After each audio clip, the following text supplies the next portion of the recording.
After testing with many healing, survivability, and sustain options, I finally found a really good, possibly overpowered, sustainable Untamed build. I am Leon, and today I'll be going over all the stats, equipment, runes, sigils, skills, and traits for this build. I will also be mentioning some changes that can be made to better suit your playstyle. Before we get into the build, I'd like to mention that this build is built for roaming and not Zerg content. There are plenty of Untamed builds that work better in Zergs than this. First, we're going to be starting off with the stats for this build. Celestial is the main stat for this build. It has a great combination of many stats to help with its survivability, including vitality, toughness, and even healing power, while still allowing you to have some damage. If you don't quite have a full ascended set of Celestial, or would rather go for more damage, you can still be using Marauders.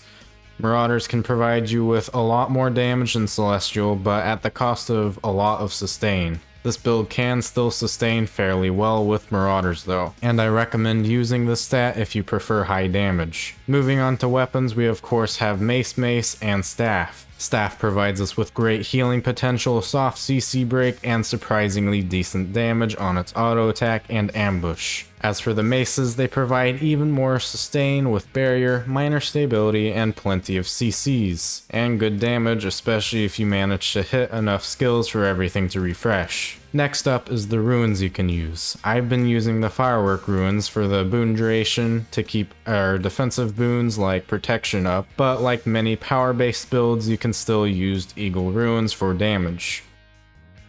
For sigils, we have concentration and transference sigils on the staff to help with the sustain that it can provide. For the maces, I use sigils of force and impact. This keeps your damage in an area where bursting down someone while we're still in celestial stats possible. The main relic that we use with this build is the Relic of Zekyros. This helps us sustain even further. We get plenty of fury from multiple sources in this build, which works really well with this relic. Other options that can be used for this build though also include the Relic of the Deadeye for increased damage when using your cantrips, which you have 4 of, or the Relic of the Phenom for even more protection. Phenom can be good if you're using alternatives to the boon duration sigils and ruins. Now to go over the skills. Starting out with a heal, we have Perilous Gift. This is an incredible heal that comes with Untamed. It makes you invulnerable to all damage and can give you super speed when used in Ranger Unleash, which I recommend swapping to whenever you use this skill. Also, because this is a cantrip, it grants you minor barrier thanks to traits that we'll see later. Our first utility skill is going to be Mutate Conditions. This is incredibly useful as it clears all of your conditions that are affecting you. Also, when used in Ranger Unleash, it gives you Fury, which is very helpful for the Ruin of Zekyros, and of course for landing more crits and even more damage. The skill can also be used as a stun break and is a cantrip. For our next utility skill, we have Unnatural Traversal. This skill is one of your main movement skills. It's a shadow step that can be used to close the distance between you and your opponent, or getting away by using it on siege or other NPCs. When successfully hitting an enemy, they gain vulnerability, which helps with your bursts even further, and your recharge of the skill is significantly reduced. Of course, this is also a cantrip. This last utility can be changed. The skill I like to use the most is Protect Me. Not only does it provide you with a decent amount of barrier, but it also provides you with a stun break and helps keep your protection up. Another alternative is the Storm Spirit. This can be really helpful if you need more damage, if you've picked Celestial stats. If you do pick this, you lose out on a stun break, however it does a lot of damage, ranging from 5 to 8,000 damage, and it also inflicts vulnerability, increasing your damage further, and it helps keep your fury up. If you don't mind losing out on a little bit of survivability, I strongly suggest using this. Another great alternative is Lightning Reflexes. It's great as a stun break and has a great roll. For the most part, Protect Me is stronger. But if you decide to go with Wilderness Knowledge, a trait in Wilderness Survival, you can use this for extra Condi Cleanse and increased Fury production. For our elite, we have Forest Fortification. This is incredible when it comes to survivability. When used in Ranger Unleash, it provides you with 6 seconds of super speed. Along with this, it also gives us a 50% damage reduction. stability, resistance, and resolution, and it is a cantrip. Plus the skill's recharge can be reduced almost all the way if you land enough hits while this is active. Moving on to the actual specializations, we have skirmishing. This specialization is kind of built around fury. When swapping weapons, we get fury and swiftness, and when dodging, we get vigor and might. Also from Strider's strength, we get a minor amount of power added on. From Hunter's tactics, we get a damage and critical chance increase when striking stunned enemies or hitting them from the side or behind. Finally, we have Vicious Quarry. This provides us with even more fury generation and buffs fury to give us increased furiosity and critical chance when applied. The next specialization we have up is Wilderness Survival. This specialization is great for increasing our survivability. We passively gain endurance quicker thanks to the natural vigor. We also get a 5% damage reduction while we have regeneration. This trait also provides us with that regeneration when we're inflicted with bleeding, poison, or burning, which even if people are running power builds, ticks of those normally get through, ending up granting you regeneration. Also, when we dodge, even when we don't evade any attacks, we gain protection from Companion's defense. Along with this, whenever we're affected by protection, which in this build we have most of the time, we get health every second. It's a very small amount, but it adds up, especially with the regeneration, Zakiros Relic, and other healing sources. We've also picked Survival Instincts. This provides us with both a damage increase and a damage reduction. Depending on whether your health is above or below 50%, you will either gain even more damage reduction or even more damage increase. For the final line, we have two choices. One is for if you picked Lightning Reflexes as one of your skills. Wilderness Knowledge will make the skill Condi Cleanse and give you Fury. But if you didn't choose the skill, this trait would be completely useless for this build. Which, in that case, you should be going with Carnivore. Whenever you disable a foe, you steal life from them. The next specialization is of course Untamed. The first trait we pick is Nature's Shield. This increases our survivability even more by granting us with barrier whenever we use our cantrips, which we have 4 of in this build. For our second line, we have Enhancing Impact. This trait synergizes incredibly well with our maces. It allows us to have quickness the entire time, sometimes catching people off guard with a burst while they are still stunned. For our last trait, we have Let Loose. This is incredibly useful as it allows you to use both of your ambushes at the start of a fight one after another. This is still good for later though, because in World vs. World, your ambush cooldowns are 15 seconds.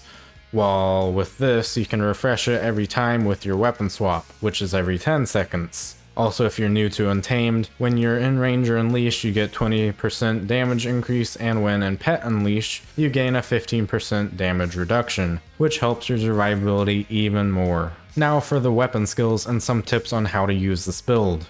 For our maces, our main combo is going to be Mace Ambush, Mace 3, 4, 5, Refresh, Mace 3, 4, 5, and 2. This combo tends to stun lock enemies for long enough to use all of your skills, which is incredibly important because if you do land all of your skills, it refreshes, resulting in doing even more damage. Your Mace Ambush has great range to not forget about, and your Mace 3's leap is actually quite decent. Your Mace Ambush and Mace 2 both provide heals to help your survivability even more, and Mace 4 provides you with a great amount of barrier and a good Condi Cleanse. Moving on to our staff, our main damage is going to be on its auto attack and its ambush, but your staff 2, when used on a target, spins around it for a while healing you when you're next to it. You can use this on your pet if you want to stay away from your enemy but still want that extra healing, or use it on the enemy for extra damage and sustain. Your Staff 3 is a great leap that heals and is a blast finisher, which means it can work really well with Staff 5, which is a water field. Use Staff 5 and then Staff 3 in the same spot and you've just comboed a water field for even more healing. Staff 4 is a soft CC break and can immobilize your target. This skill can be used behind you while running away. Your Staff's ambush creates a circle around you, dealing ticking damage for enemies and health for yourself. And it can also give you protection. For the pets, you have multiple choices. Smoke Scale's Smoke Field works very well with this build, as you can use Mace 3 and Staff 3 to combo off of it for the invisibility. Or you can use the Salamander Drake for even more damage. Iboga also works really well and can be used for pulling people off of walls and inflicting enemies with confusion. Or you can go with CC pets like Rock Gazelle or Electric Wyvern. Now for me to show you how overpowered this build feels in real situations.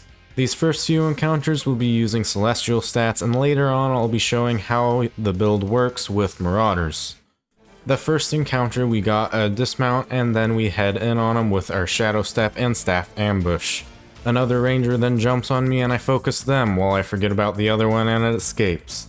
Using my mace skills and refreshing to do plenty of bursts to this ranger, I swap to my staff for that ambush, again hoping I can finish them off here and now, which I don't.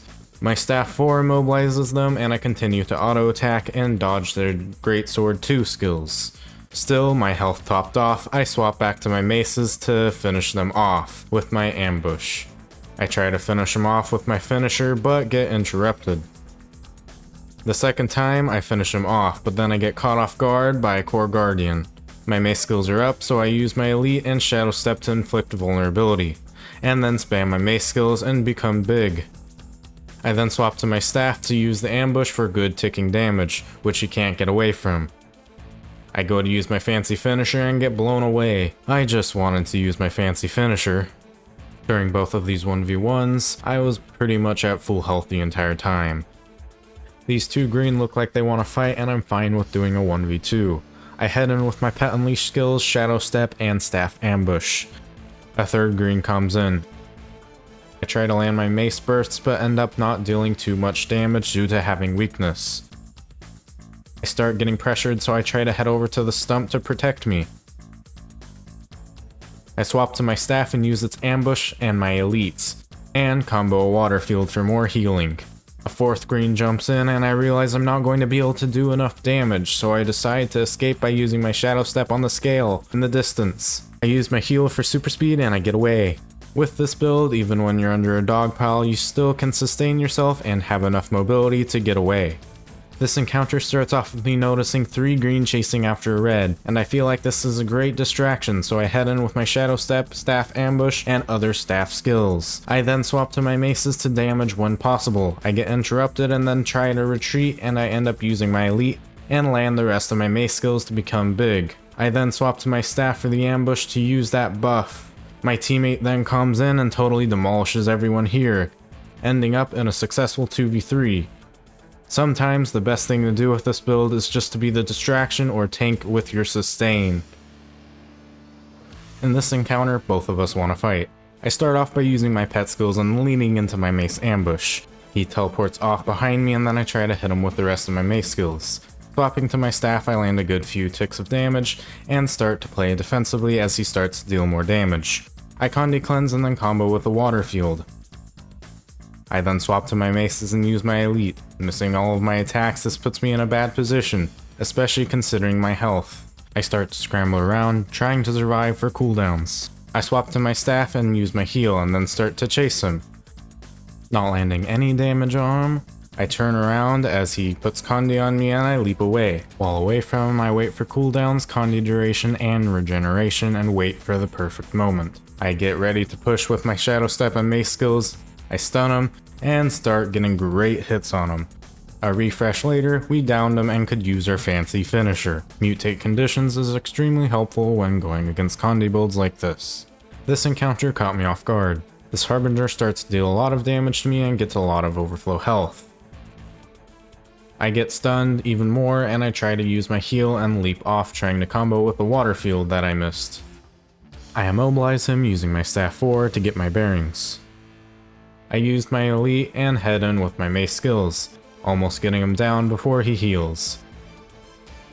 I continue to chase him down, trying to finish him off. But then I meet his fear skills and can't get close.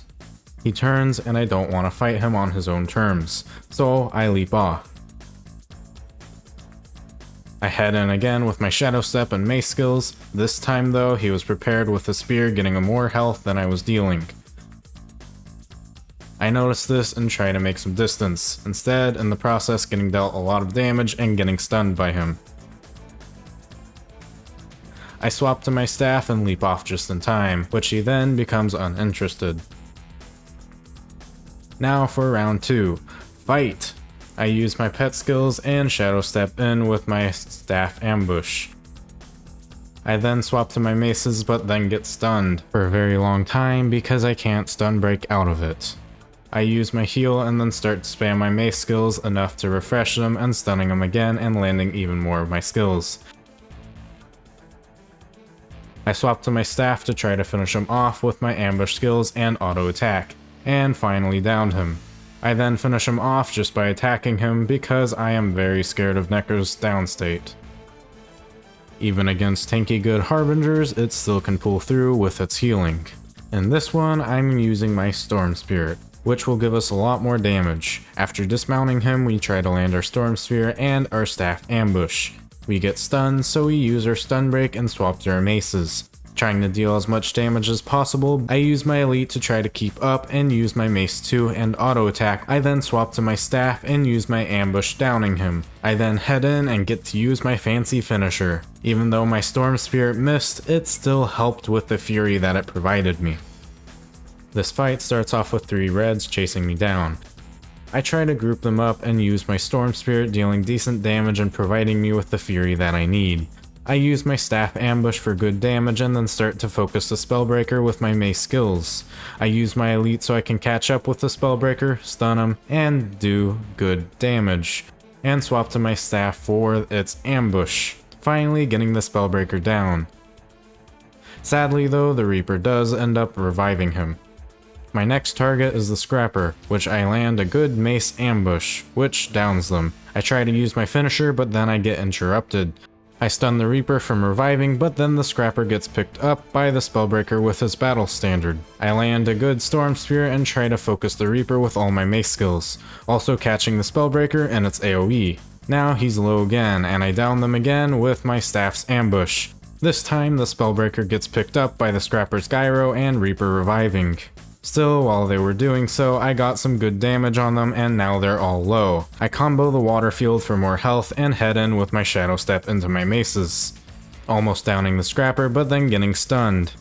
A lot. I use my heal and then down the Scrapper again. I use my Storm Spear and mace skills trying to finish off the Scrapper, also while dealing damage to the Reaper and Spellbreaker because they're standing in the AoEs. I swap to my staff for its ambush and finish off the Scrapper finally. And then I go in to focus the Reaper as he is low, downing him with my auto attack. I start to get stun locked real bad between the Reaper and the Spellbreaker. But since I was at full health, I was able to survive and then use my staff 3 to leap off. I then head back in with my staff and mace ambushes along with the rest of my mace skills and the Storm Spirit leading to another mace refresh. I finish off the Reaper and then down the Warrior for the last time.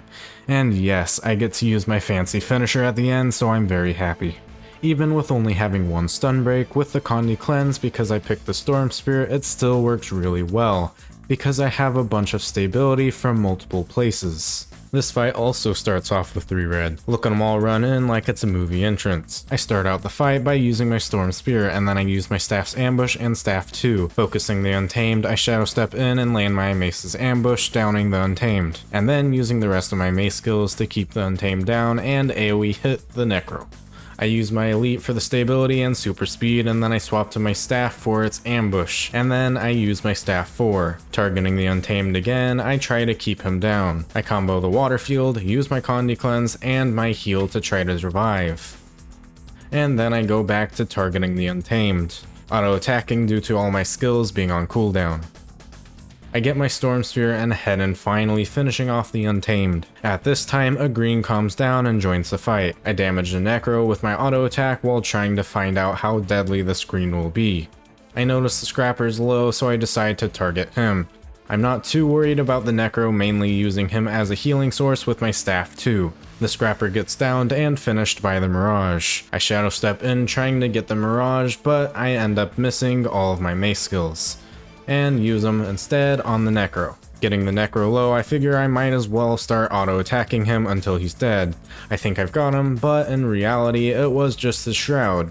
I then go back to focusing on the Mirage as he worries me with the damage that he had. I use my elite and head in with my staff's leap, comboing a water field in the process. He then runs away and I try to catch up by using my shadow step. However, I accidentally cancel this with my mace's ambush. Still, that stunned him, allowing me to land some of my other mace skills for some extra damage. As he teleports away, I head back in to focus the necro with my mace skills. The Mirage comes over again and catches my attention. I automatically head back to fighting him. Using my Shadow Step and my mace skills, I land pretty good damage and then swap to my staff for its ambush. And then I get mowed. I combo another water field, trying to keep myself topped off just in case he bursts me. I also use my Condi Cleanse at a bad time as I didn't have too many Condis on me. The core necro finally gets downed and I start to take a lot of damage from the Mirage. So when it was possible, I used my heal for the super speed and invulnerability, trying to deal damage to the Mirage. I end up getting stunned and need to flee, of course after all the stuns. So I swap to my staff and use its leap. The Mirage continues to stay in the camp and then finishes off the core necro. While he's distracted by finishing the necro, I head in using my Shadow Step and mace skills trying to burst him down. However, with his teleports I end up not landing any. Everything's on cooldown, so I realize I need to create some distance. Thankfully the Mirage allows me to do so. I then clear all of his clones by using my staff's ambush. A little while later, I find an opening and use my elite Shadow Step, Storm Spear, and staff ambush to land good damage. He teleports away, but I continue to chase him. Next, using my heal for the super speed. Following a stun, I land and do good damage, and continue to use my mace skills even after the refresh. I swap to use my staff for the ambush and end up downing him. I try to finish him off with my finisher, but he teleports away. I leap over and then use my finisher again to finish him off. I made many mistakes during this, but because of this build's great sustain, I still pulled through.